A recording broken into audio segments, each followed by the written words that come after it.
ဒီဗီဒီယိုမှာမင်္ဂလာလေကြောင်းလိုင်းမှာပြည်တွင်းခရီးစဉ်တွေအတွက်ဘယ်လို booking တင်ရမလဲဆိုတာလေးကိုပြောပြပေးသွားမှာပဲဖြစ်ပါတယ်။ booking တင်တဲ့အခါမှာအရေးကြီးဆုံးအချက်ကတော့နာမည်ဖြည့်ပုံဖြည့်နည်းလေးတွေမှန်ကန်ဖို့လိုအပ်ပါတယ်။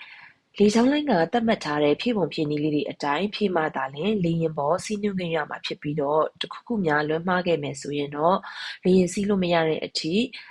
ပြဿနာလေးတွေရှိနိုင်ပါတယ်။ဒါကြောင့်မို့လို့နာမည်ဖြည့်ပုံဖြည့်နည်းလေးတွေကိုလိုက်နာပေးဖို့လိုအပ်ပါတယ်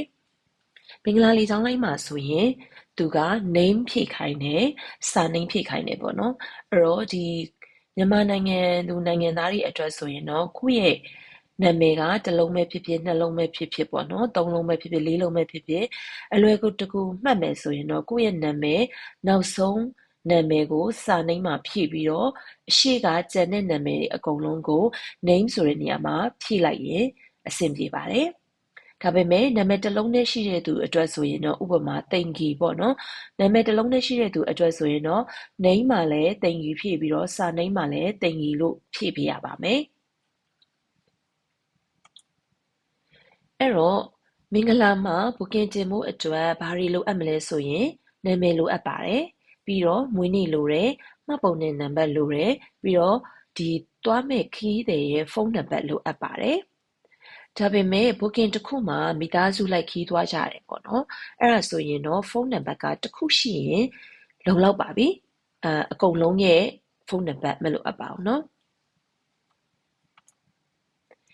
အဲ့တော့ booking တင်ဖို့ရန်အတွက်ပထမဆုံး login ဝင်ရပါမယ်အဲ့တော့ဒီမှာပြထားသလိုမျိုးလေးပဲ URL လေးကိုအရင်ဆုံးသွားပြရမယ်ပြီးရင်ကိုယ့်ရဲ့ username နဲ့ password လေးကိုရိုက်ထည့်ပြီးတော့ login ဝင်ရမှာပဲဖြစ်ပါတယ်ဒီနေရာမှာ information တစ်ခုပေးချင်တာကတော့မင်္ဂလာနဲ့ MAI လေကြောင်းလိုင်းက 1st February 2025မှာစပြီးတော့သူတို့ရဲ့ system နှစ်ခုကိုတစ်ခုတည်းအဖြစ်ပေါင်းလိုက်ပါတယ်ဒါကြောင့်မို့လို့အသုံးပြုပုံပြုနည်းလေးတွေကနည်းနည်းလေးတွေတော့အသစ်ဖြစ်သွားတဲ့အတွက်ပြောင်းလဲမှုလေးတွေရှိပါတယ်ဒီအသစ်ဖြစ်သွားတဲ့ပြောင်းလဲမှုလေးတွေကိုဒီဗီဒီယိုလေးမှာဆက်ပြောပေးသွားမှာပဲဖြစ်ပါတယ်နောက်ခင်ဝင်ပြီးတဲ့အခါမှာဒီ page ကိုရောက်လာပါလိမ့်မယ်ဥပမာခရီးသည်တယောက်ကကိုယ့်စီကိုခရီးစဉ်မေးမြန်းနေပေါ့နော်သူကရန်ကုန်ကနေကော့တောင်ကိုဇွန်လ12ရက်မှာသွားခြင်းတယ်လူကြီးတယောက်ကလေးတယောက်နဲ့ရင်ခွင်ပိုက်တယောက်ဆိုရင်ဒါဆိုရင်ကိုကအရင်ဆုံးသူပြောတဲ့ရက်မှာခရီးစဉ်ပြေးဆွဲလားဒါမှမဟုတ်ခုန်နေကုန်နေလားပြီးတော့ဗေဇင်းနှုန်းတွေရှိလဲစသဖြင့်တွေကိုသိရှိဖို့အတွက်ဒီမှာအရင်ဆုံးသူပြောတဲ့ရန်ကုန်ကနေကော့တောင်ကိုဘယ်နေ့ဘယ်ရက်မှာဘယ်သူတွေကသွားမယ်ပေါ့နော်ပြီးတော့မြန်မာလူမျိုးဆိုတဲ့ဟာမျိုးကိုရွေးပေးရပါမယ်အဲ့တော့နံပါတ်1အနေနဲ့ရန်ကုန်ရွေးရမယ်နံပါတ်2ဆိုရဲပြထားတဲ့နေရာမှာတော့ကော့တောင်ရွေးပေးရပါမယ်ပြီးတော့နံပါတ်3အချက်အနေနဲ့ဘယ်နေ့သွားမယ်ဆိုရဲ departure date ကိုရွေးပေးရပါမယ်နံပါတ်4အချက်အနေနဲ့ကတော့ခီးတယ်ဘယ်နှယောက်သွားမှာလဲပေါ့လူကြီးတစ်ယောက်ကလေးတစ်ယောက်ရင်ဝင်ပိုက်တစ်ယောက်အဲ့မှာလူကြီးဒီ12နှစ်နဲ့အထက်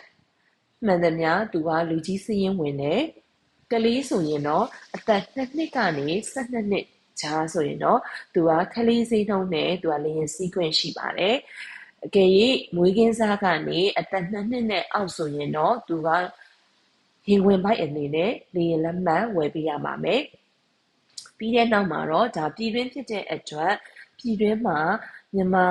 နိုင်ငံသားစီးမှလားဒါမှမဟုတ်နိုင်ငံသားပေါ့နော် other citizen စီးမှလားဆိုတော့အချက်ကိုနံပါတ်5နေရာမှာရွေးပေးရပါမယ်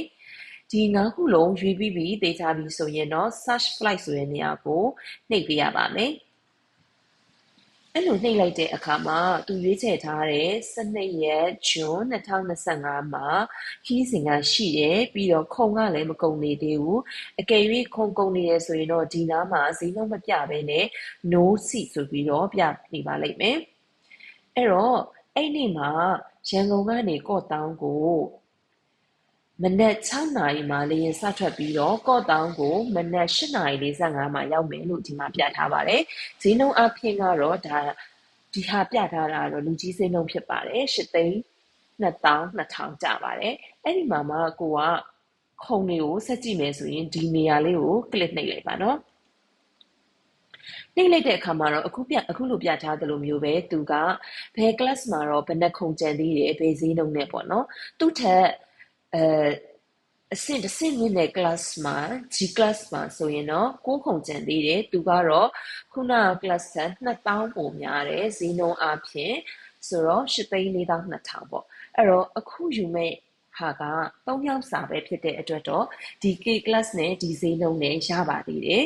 ခုံလဲလုံလောက်တယ်ပေါ့နော်ဒါဆိုရင်တော့ဒီနားလေးကို click တစ်ချက်နှိပ်လိုက်ပါအဲ့ဒါဆိုရင်တော့အခုလိုမျိုးပြထားတယ်လို့မျိုးလေသူက detail information လေးကြာလာပါလိမ့်မယ် detail ဆိုတဲ့နေရာမှာလူကြီးက8,22,000ခလေးက6,39,200ဖြစ်ပြီးတော့ရင်ဝင်ဘက်ကတော့9,500ပဲကြာပါတယ်ဒါဆိုရင်ဒီ3ခုပေါင်းတဲ့အခါမှာတော့14,600,8,900ကြာပါလိမ့်မယ်အဲ့တော့လူကြီးစေးကတော့ဘယ်လောက်ခလေးစေးကတော့ဘယ်လောက်ရင်ဝင်ဘက်ကတော့ဘယ်လောက်ဆိုပြီးတော့ဒါဆိုကိုကခီးတွေကိုရှင်းရှင်းလင်းလင်းသိရအောင်လည်းပြောပြလို့ရပါတယ်အဲ့ဒီမှာ continue ကိုနှိပ်လို့ရပါတယ် continue နှိပ်လိုက်တဲ့အခါဆိုရင်တော့ကိုက booking တင်တဲ့page ကိုရောက်သွားပါလိမ့်မယ်ဟုတ်ပြီဒါဆိုရင်ဒီနေရာကိုရောက်လာပြီဆိုရင်တော့ခီးတွေကခုနကပြောတဲ့ဈေးနှုန်းကိုလည်းကျင့်တတ်တယ်ယူမယ်ကျမကို booking တင်ပေးပါဆိုရင်ဒီနေရာကိုရောက်လာပါလိမ့်မယ်နော်အဲ့တော့ပထမဆုံးဖြည့်ရမယ့် information ဒီ contact info လို့ပြောပါတယ်အဲ့ဒီ contact info ကကြတော့နာမည်အရင်ဆုံးနာမည်တွေဖြည့်ရမယ်ပြီးရင် country ဖြည့်ရမယ် phone number ဖြည့်ရမယ် email ဖြည့်ရမယ်ပေါ့နော်အဲ့တော့နာမည်ဆိုတဲ့နေရာမှာတော့ဘာကိုဖြည့်ရမလဲဆိုရင်ဒီ booking ကိုအခု booking တင်ပေးနေတဲ့သူရဲ့နာမည်ကိုဖြည့်ပေးရပါမယ်ဒီမှာဆိုရင်ကျွန်မက Wimictat ဆိုပြီးဖြည့်လိုက်တယ်ပြီးတော့ country မှာမြန်မာလို့ရွေးပေးရမယ် phone number ဆိုတဲ့နေရာမှာဒါအရေးကြီးပါတယ်ဒီ phone number ဒီ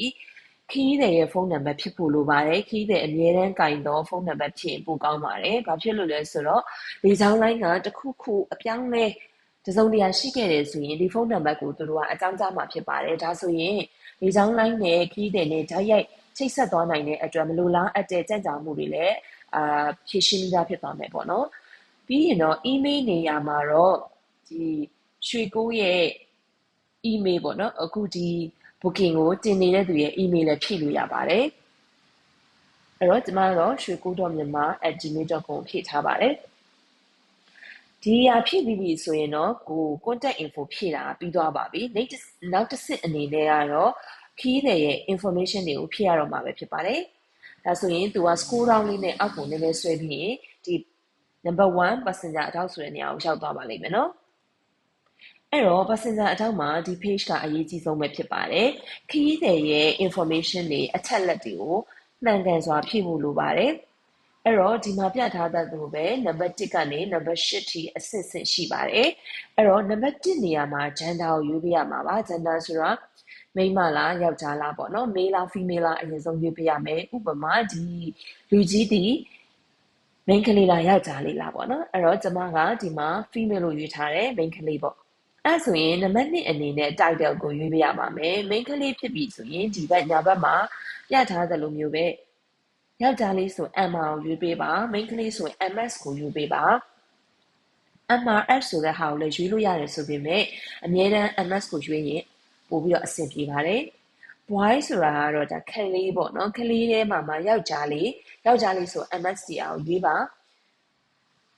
မိန်းကလေးဖြစ်ပြီးတော့ခလေးမိန်းကလေးဆိုရင်တော့ MISS Miss ဆိုတဲ့ဟာကိုရွေးပေးရပါမယ်အဲ့တော့နံပါတ်2အချက် title မှာကိုက female ကိုရွေးထားတာဖြစ်တဲ့အတွက် MS ဆိုတဲ့ဟာလေးကိုရွေးပေးရပါမယ်နံပါတ်3နဲ့4မှာတော့ကျွန်မအရှိမပြောထားခဲ့သလိုမျိုးနာမည်ဖြည့်သွင်းပုံဖြည့်ပြီးနေအတိုင်းဖြည့်ပေးရပါမယ်အဲ့တော့ name ဆိုတဲ့နေရာမှာဝင့်မီလို့ဖြည့်ပြီးတော့ surname ဆိုတဲ့နေရာမှာတက်ကိုဖြည့်လိုက်ပါမယ်ပြီးတော့ date of birth ပေါ့နော်ဒါကသူ့ရဲ့မွေးနေ့ကိုဖြည့်ပေးရပါမယ်နံပါတ်6အချက်အနေနဲ့ကတော့ nationality သူ့ရဲ့နိုင်ငံသားဒီမြန်မာနိုင်ငံသားဖြစ်တဲ့အကြောင်းလေးကိုရွေးပေးရပါမယ်နံပါတ်9အချက်ကတကယ်တမ်းတော့ဒါပြည်တွင်းကိုတင်နေတာဖြစ်တဲ့အတွက်မှတ်ပုံတင်မဲ့လိုပါတယ် passport မလိုပါဘူးဒါပေမဲ့ဒီလက်ရှိမှာဒီမင်္ဂလာ airline ရဲ့ system အရပေါ့နော်ဒီ passport number ဆိုတဲ့ဟာမှာရေးမှသာနောက်ဆုံး booking ကိုပြန်ကြည့်တဲ့အခါမှာပေါ်ပါလိမ့်မယ်ကိုကဒီ national ID number မှာယူလိုက်ရင်အရှိမပြန်ကြည့်တဲ့အခါမှာ ပေါ်မှာမဟုတ်ပါဘူးဒါကြောင့်မို့လို့ passport number ဆိုတဲ့နေရာမှာပဲမှတ်ပုံတင်နံပါတ်ကိုရေးပေးရပါမယ်အဲ့မှာနောက်တစ်ချက်မှတ်ထားရမှာကလက်ရှိလောလောဆယ်မှာတကယ်လို့6မြင်းဆောင်ပေါ့နော်စကနနိုင်39ရှစ်နှစ်6ဆိုပေမဲ့ဒီနေရာမှာမြင်းဆောင်လို့ခွင်းစခွင်းပိတ်တို့ထည့်လို့မရဘူးဖြစ်တဲ့အတွက်ဒီတိုင်းပဲအခုလိုမျိုးပြထားတဲ့အတိုင်းပဲတစ်ဆက်တည်းထည့်သွားပါ6မြင်းဆောင်ဆိုတဲ့နေရာမှာမြင်းဆောင်မပါဘူးစကနအမှန်မှန်ဆိုခွင်းစနိုင်လို့ရေးရမှာပေါ့နော်ခွင်းစခွင်းပိတ်တွေလည်းထည့်လို့မရတဲ့အတွက်ဒီနေရာမှာဒီလိုပဲဖြည့်လိုက်ပါနော်နောက်ဆုံးအချက်အနေနဲ့ကတော့နံပါတ်8အချက်မှာတော့ decline contact info ဆိုတဲ့ဟာအမှန်ချလေးနှိပ်ပေးရပါမယ်ဒါဆိုရင်တော့လူကြီးတစ်ယောက်စာအတွက် booking နာမည်ဖြည့်တာပြီးသွားပါပြီအဲ့တော့နောက်တစ်ယောက်ကျန်တာကတော့ခလေးအတွက်ပေါ့နော်အဲ့တော့ခလေးအတွက်ရဲ့ infant အတွက်ရင်ခွင်ပိုက်အတွက်ရဲ့ကိုနောက်တစ် page မှာပြပေးပါမယ်အဲ့တော့နံပါတ်2နေရာမှာ passenger child အတွက်ခလေးအတွက်ဖြည့်ပေးရမှာမယ်ထိုနည်းတူစွာပဲနံပါတ်1ကနေ8အထိဖြည့်ရမှာမယ်အဲ့ဒီမှာမတူတာတစ်ခုကတော့ဒီ passenger number ပေါ့passport number ပေါ့နော် passport number မှာကကြတော့ခလေးတွေကတချို့12နှစ်အောက်ကလေးတွေကမှတ်ပုံတင်ရှိတာလည်းရှိတတ်တယ်အဲ့ဒါဆိုရင်တော့ခုနကပြောတဲ့နီလန်အတိုင်းပဲမှတ်ပုံတင်နံပါတ်ကိုဖြည့်ပေးပါအကယ်၍ခလေးကမှတ်ပုံတင်မလုပ်ရသေးဘူးဆိုရင်တော့ဒီနေရာမှာ child child ကိုပဲဖြည့်ပေးပါအဲ့ဒါဆိုရင်အဆင်ပြေပါပြီနောက်ဆုံးတတိယအနေနဲ့ကတော့ရင်ခွင်ပိုက်ကလေးအတွက်ဖြည့်ပါမယ်အဲ့ဒီမှာဒီ current adult ဆိုတဲ့နေရာကဘာကိုရွေးပေးရတာလဲဆိုတော့ဒီရှင်ခွင်ပိုက်ကလေးလေးကအဖေနဲ့ထိုင်ပါလားအမေနဲ့ထိုင်ပါလားစသဖြင့်ပေါ့နော်ဒီ booking မှာတော့အမေတယောက်ကိုပဲစသဖြင့်ဖြည့်ထားတဲ့အတွက်ဒီ number 1လို့ပဲရွေးလိုက်ပါပြီးရင် gender မှာ main ကလေးဖြစ်တဲ့အတွက် female လို့ရွေးပါ title မှာကဒီ girl ဖြစ်တဲ့အတွက် MISS ကိုရွေးပါပြီးရင်သူ့ရဲ့ name လေးတွေထည့်မယ် date of birth လေးတွေထည့်မယ် nationality လေးတွေထည့်မယ်ဒီနေရာမှာလည်းအဲ့တိုင်းပဲ passport number ဆိုတဲ့နေရာမှာကလေးကမှတ်ပုံတင်မရှိသေးတဲ့အတွက်ရင်ခွင်ပိုက်ဆိုရင် INF infant ပေါ့နော် infant ရဲ့အတူကောက် INF လို့ထည့်ပေးပါအဲ့ဆိုရင်တော့ရပါပြီဒါဆိုရင်တော့နောက်ထပ်စာမျက်နှာတစ်ခုကိုသွားဖို့အတွက် continue ကိုနှိပ်ပေးရပါမယ်ဒါဆိုရင်တော့နောက်ဆုံးဒီ booking တင်တဲ့အဆင့်ပြီးစီးသွားပြီဖြစ်တဲ့အတွက် PNR လေးပေါ်ပါလိမ့်မယ်ဒီအနီဝိုင်းထားတဲ့ဟာလေးဒီအရေးကြီးဆုံးပေါ့နော်ဒီ 1C6928 ဆိုတာဒီ3ယောက်စာ booking တင်ထားတဲ့ PNR ဖြစ်ပါတယ်ဒီ PNR လေးကိုမှတ်ထားပါမယ်ဒီ page မှာဆိုရင်ဘာတွေပါသေးလဲဆိုတော့ဒီလူကြီးစိမ်းနှုံးပါမယ်ခလေးစိမ်းနှုံးပါမယ်ရင်ခွင်ပိုက်ရဲ့စိမ်းနှုံးလေးတွေဒီအသီးသီးဖော်ပြထားပါလိမ့်မယ်ပြီးတော့အောက်ကိုနည်းနည်းဆွဲချလိုက်တဲ့အခါမှာဒီ3ယောက်လုံးကို booking တင်လိုက်တဲ့အခါမှာဒီဈေးနဲ့ရရှိရဲဆိုပြီးတော့သူကပြလာလိမ့်မယ်အဲ့တော့ဒီ booking ကိုလက်မှတ်ထုတ်ဖြစ်တယ်ဆိုရင်တော့ဒီဈေးနဲ့ရပါမယ်เนาะ14သိန်း68,900ကဒါကကိုယ့်ရဲ့အရင်ဖြစ်ပါတယ် customer ကိုရောင်းတဲ့ဈေးနှုန်းကတက်ပေါ့နော်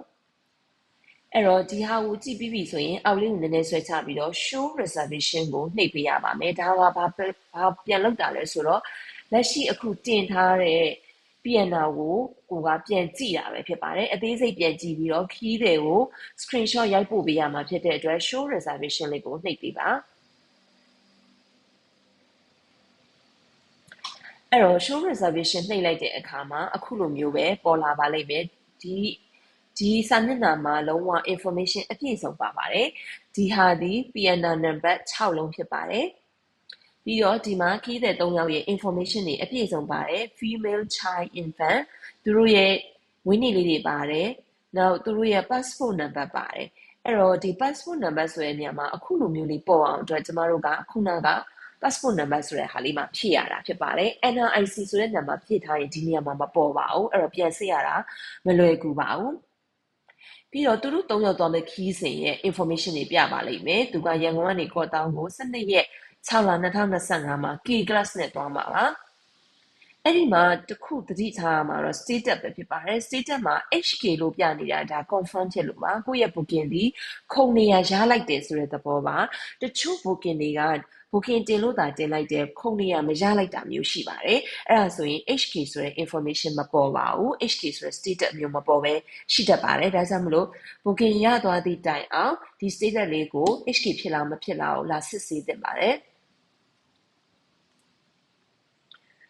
နောက်တစ်ခုကကြတော့ခုနကလိုမျိုးဈေးနှုန်းလေးကိုကိုကမေ့သွားတယ်ပြန်ကြည့်ချင်တယ်ဆိုရင်ဒီစာမျက်နှာမှာပဲအောက်လေးကိုနည်းနည်းဆွဲပြီးတော့ fair code 10ဆိုတဲ့နေရာလေးကိုနှိပ်လိုက်ပါ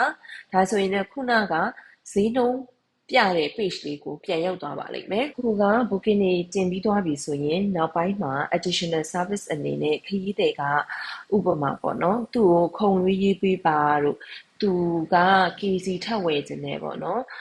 စသဖြင့်ပြီးတော့ wheelchair ထပ်လိုချင်တယ်တို့စသဖြင့် additional service တွေကိုကြတော့အခုပြထားတဲ့ button တွေမှာတွားပြီးတော့ချိန်လို့ရတယ်ဒီ change flight ဆိုတဲ့ဟာကကြတော့ तू ကဥပမာဒီ12ရက်ဂျွန်မှာ तू မတွားဖြစ်တော့ဘူး13ရက်ကိုရွှေ့ပေးပါဆိုရင်ဒီ button ကိုနှိပ်ပြီးတော့ချိန်ပေးရပါမယ်ဒီ exchange SSR ကကြတော့ဥပမာ